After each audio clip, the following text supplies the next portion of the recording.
Are you excited about the UK tour?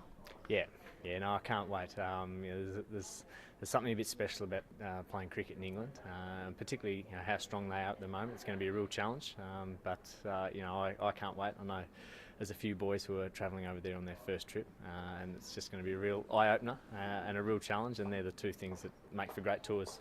What's your preparation been like?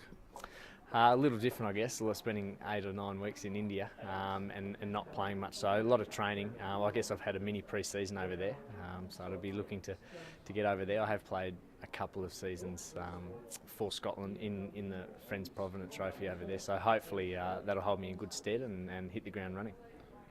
Can you pinpoint one thing you're looking forward to most? No, not in particular. I mean, the whole. I mean, the games will be fantastic. One of the things that I remember growing up watching cricket was just the cricket sounds different in England. The crowd really respond in a different way, and it's almost it's a very polite way of watching cricket, and it's and there's just a real, I don't know, there's a bit of a special something about playing cricket over there. So the matches themselves will be awesome. What do you enjoy about touring with the Aussies overseas? Well, in my one experience of it, well,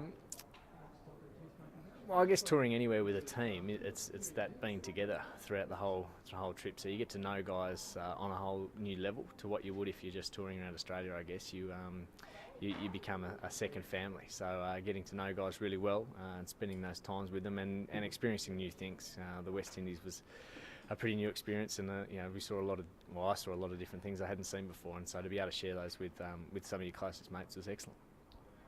The UK conditions are going to be remarkably different from the ones you face in the Caribbean. How do players cope with these dramatic changes of conditions? We adapt, and I think the modern player has to adapt, not only between conditions but forms relatively quickly. So a lot of guys have played cricket in England.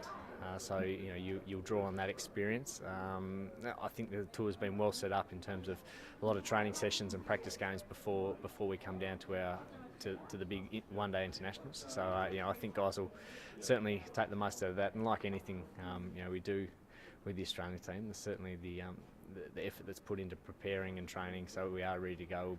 Will be first rate. What have you taken out of the recent Test series between England and the West Indies? Just that England are a very good side. I think as a unit they're probably as consistent as any international team going around across the form.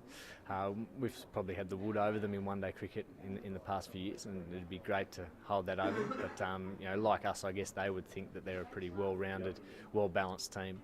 So it should make for some great cricket. You say they're well-balanced, but who's the one England player that Australia has to watch out for?